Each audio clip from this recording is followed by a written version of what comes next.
In the closing decades of the 19th century, when the edifice of scientific materialism stood at its zenith and the proclamations of reason seemed to have conquered the last bastions of superstition, a young Swiss physician began to perceive fractures in the facade of human rationality.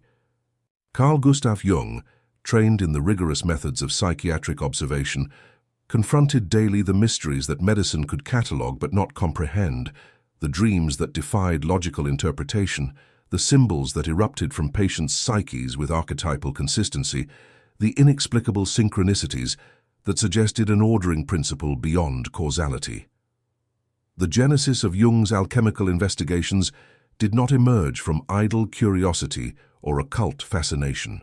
Rather, it arose from a profound intellectual crisis.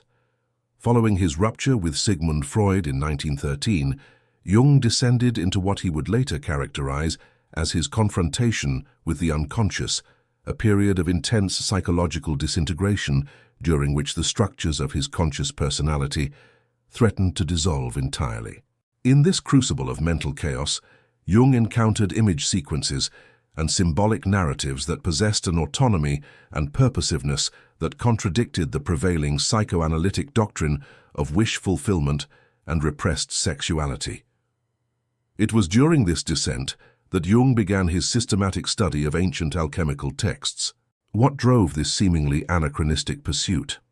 The alchemists, dismissed by the modern age as primitive chemists or deluded charlatans, had left behind a vast corpus of obscure writings, densely symbolic, internally contradictory, and seemingly impenetrable to rational analysis.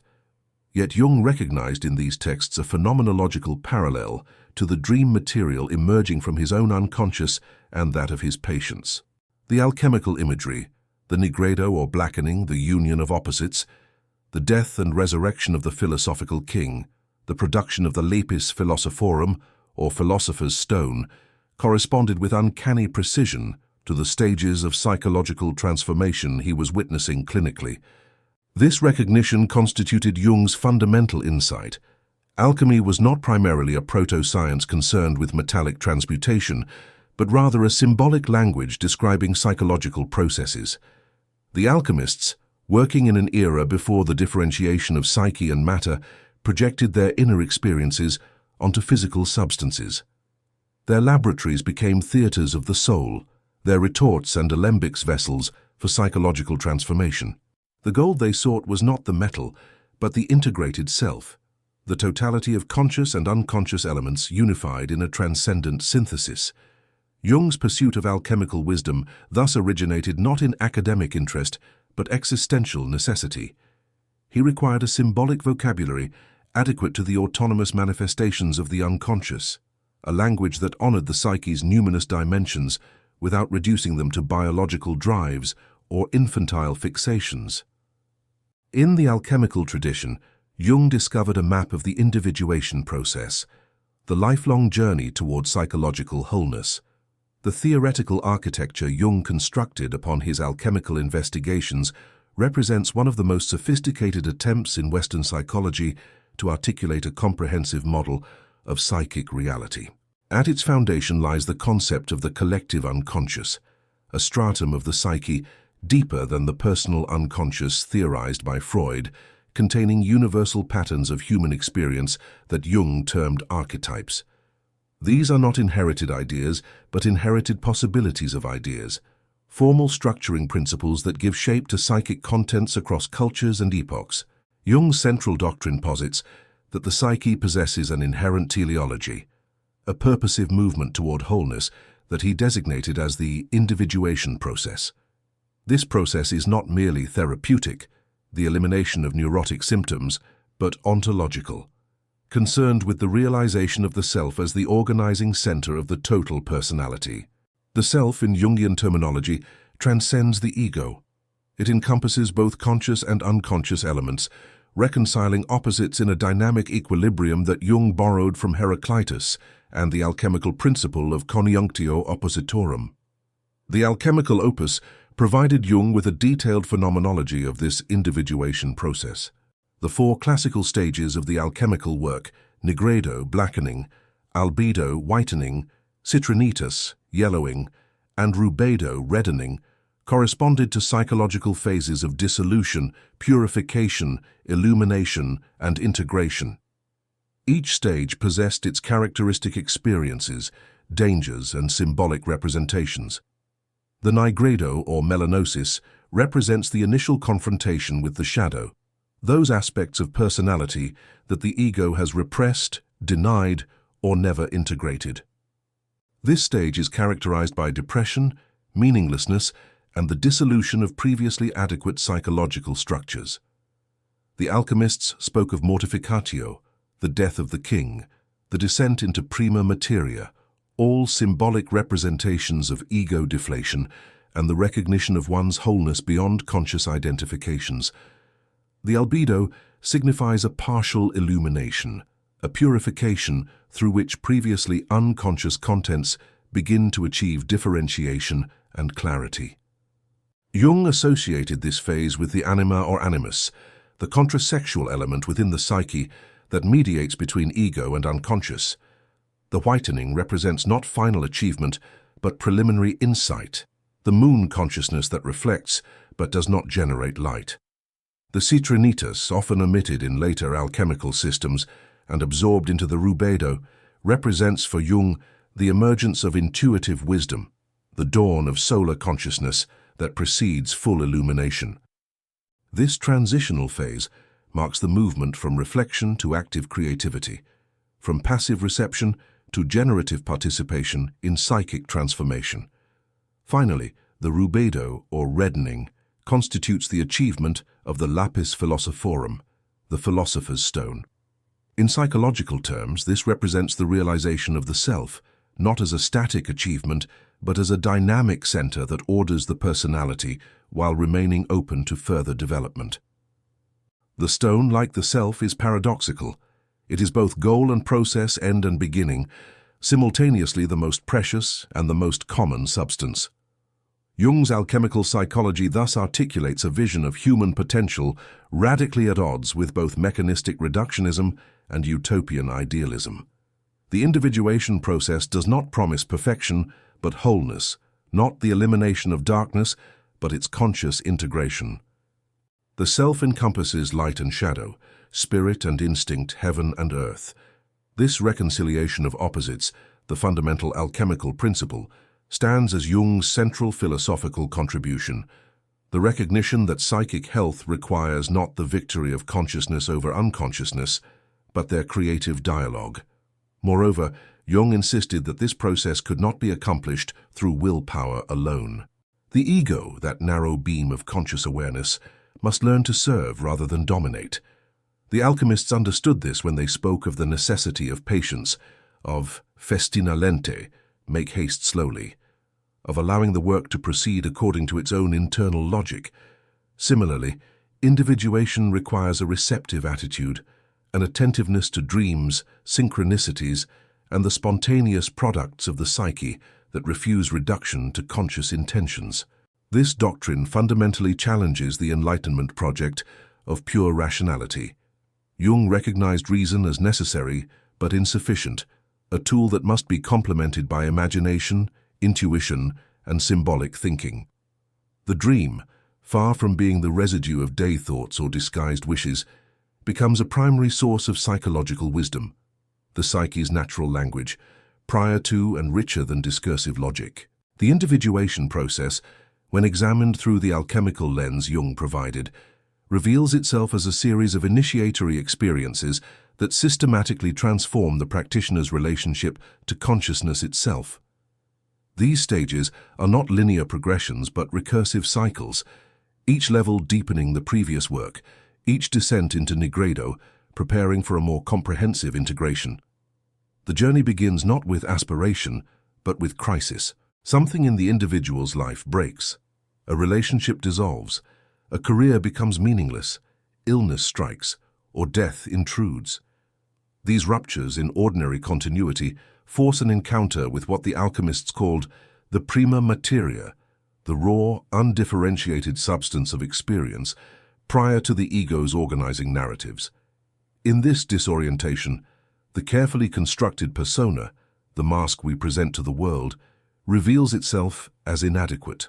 The individual confronts the uncomfortable recognition that the self they have been presenting, even to themselves, is not their totality. This initiatory crisis corresponds to the alchemical calcinatio, the burning away of impurities through fire. Psychologically, it manifests as anxiety, compulsion, the heating of effects that can no longer be contained within previous structures. Dreams during this period often feature fires, volcanic eruptions, or destructive heat, the psyche's symbolic representation of its own intensification. The practitioner must learn to endure this heat without either suppressing it through desperate ego control or being consumed by it through identification with overwhelming effects. As the work progresses, the individual enters more deeply into the Nigredo. This is not merely depression in the clinical sense, though it may include depressive symptoms. Rather, it represents a fundamental questioning of meaning, a dissolution of the worldview that previously organized experience. The alchemists depicted this stage with images of decomposition, putrefaction, death, the massa confusa, in which all distinctions collapse. Jung noted that patients in this phase often dream of descents into underground chambers, journeys into caves, or immersion in dark waters. The psychological significance of this stage cannot be overstated. The Nigredo forces the confrontation with the shadow, not merely personal failings, but the entire realm of rejected possibilities, unlived potentials, and suppressed instincts that constitute the disowned self. This meeting with the shadow is deeply uncomfortable because it reveals the ego's partiality, its necessary but limited perspective. The respectable citizen must acknowledge the criminal within. The rationalist must confront the irrational impulses that drive behavior beneath conscious awareness. The person who prides themselves on independence must recognize their profound need for relationship and dependency. Yet the shadow, Jung insisted, also contains vitality. What we have repressed includes not only negative qualities but positive potentials that contradicted our ego ideal or social role. The shadow holds energy, spontaneity, creativity, aspects of ourselves that were sacrificed in the construction of a socially acceptable identity.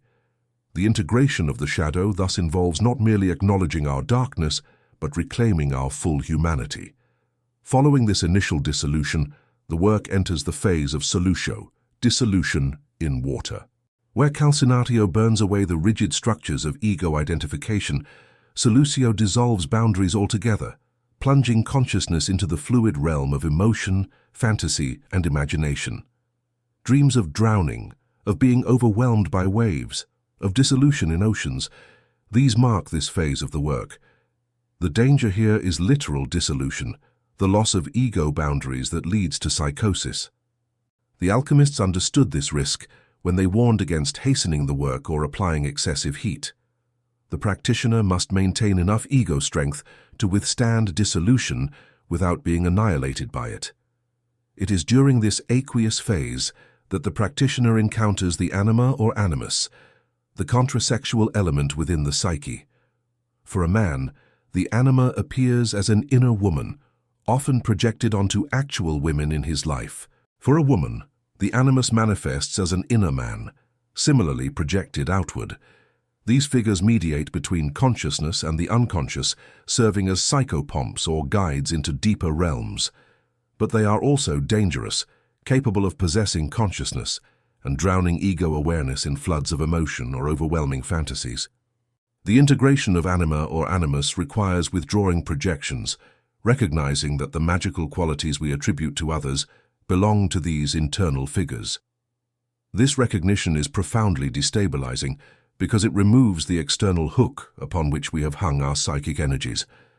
The person in whom we invested salvific hope or demonized as the source of all frustration becomes simply human. The psychic energy previously directed outward must now be consciously related to as an internal factor. As the work continues, the practitioner may experience what Jung called the conjunctio, the union of opposites. This is symbolized alchemically by the marriage of king and queen, sun and moon, sulfur and mercury. Psychologically, it represents moments of profound integration when previously conflicting aspects of personality achieve synthesis. These moments are often accompanied by powerful affect, a sense of wholeness, meaning, or transcendent unity.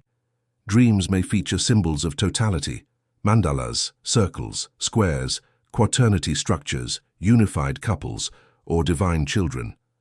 But Jung warned against interpreting these experiences as final achievement.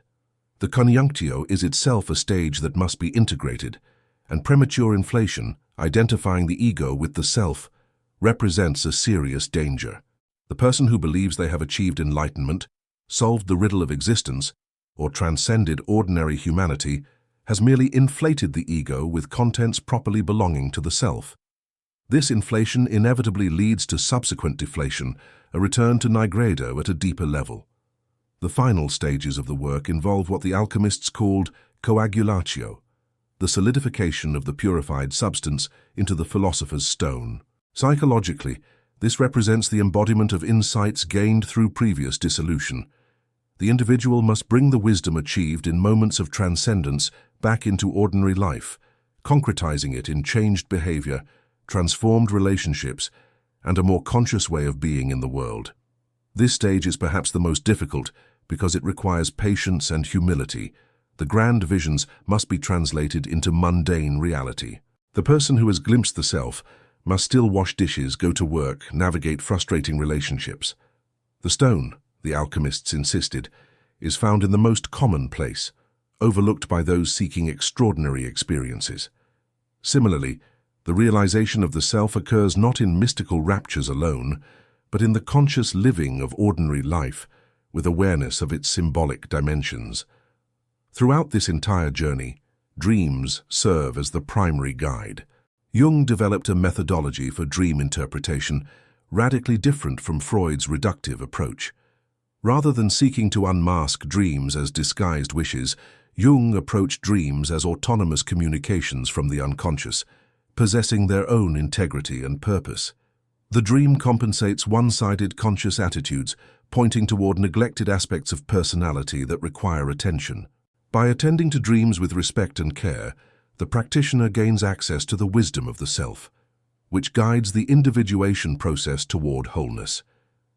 The alchemical journey, for all its promise of psychological gold, necessarily leads through a crisis that tests the practitioner to their existential core. Jung himself underwent this trial during his period of confrontation with the unconscious, and he recognized that no genuine transformation occurs without passing through this crucible of despair. The alchemists knew this truth when they warned that the work could drive the practitioner to madness or death if undertaken without adequate preparation and guidance.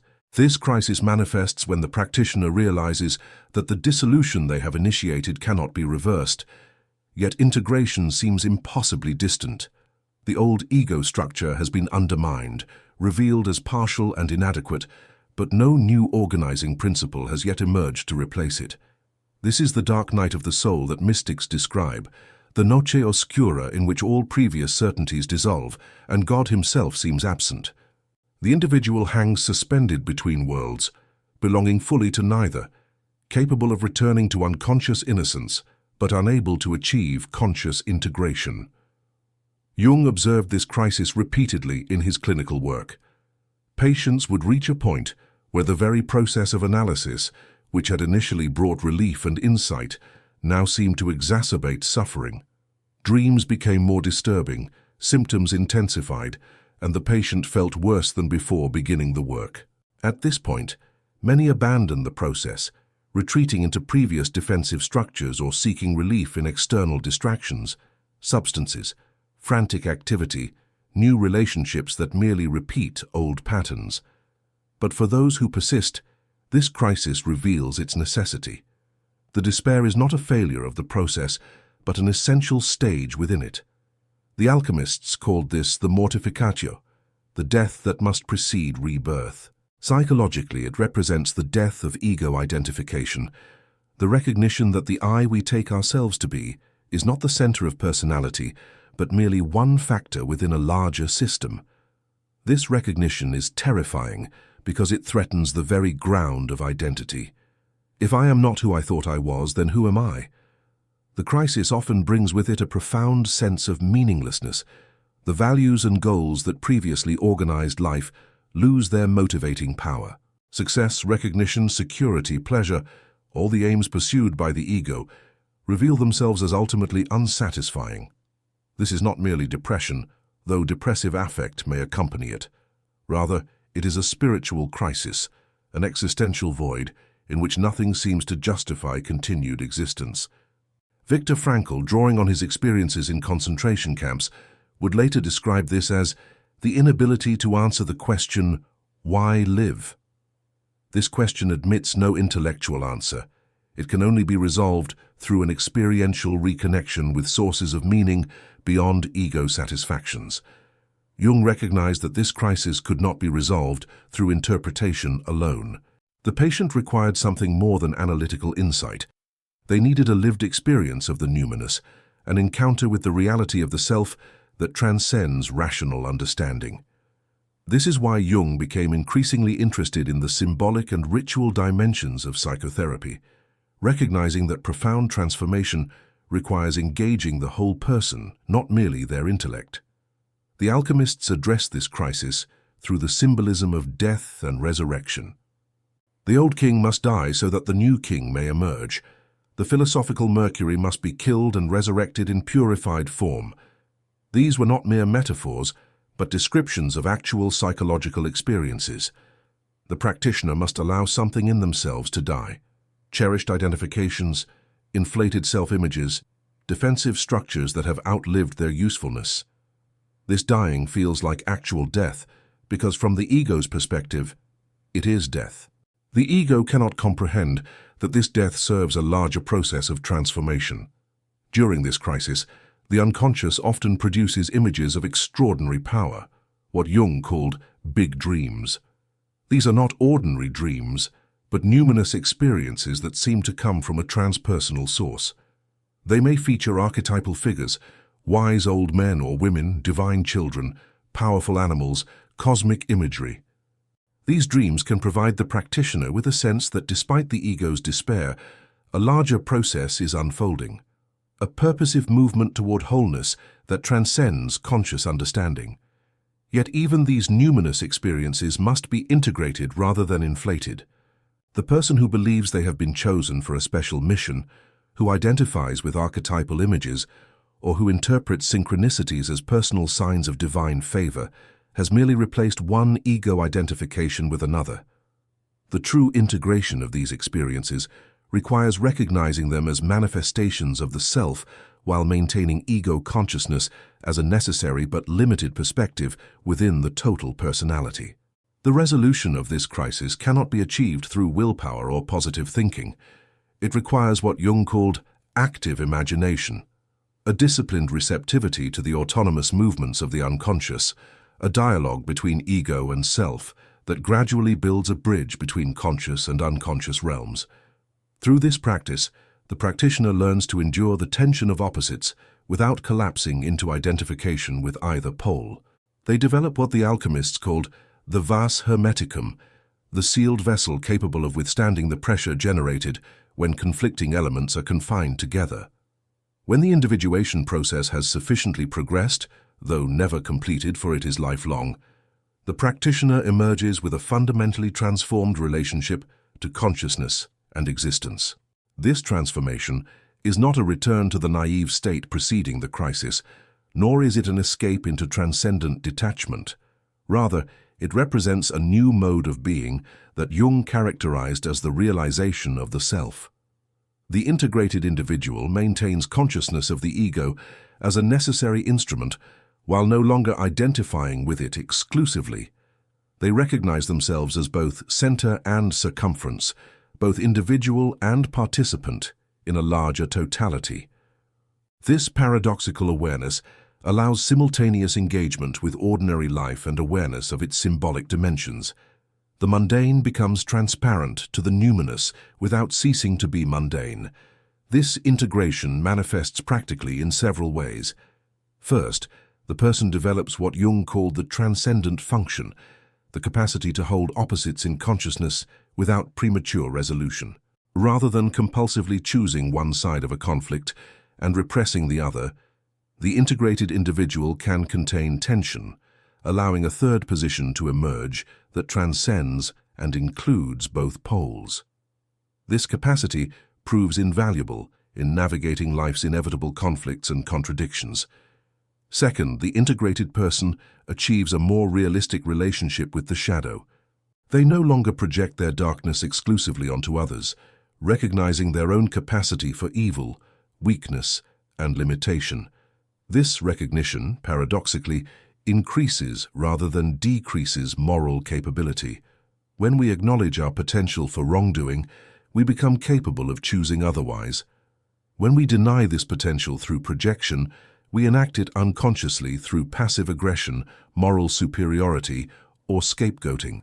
Third, the individual develops a capacity for genuine relationship, freed from the tyranny of projection. They can relate to others as separate beings rather than as carriers of projected psychic contents.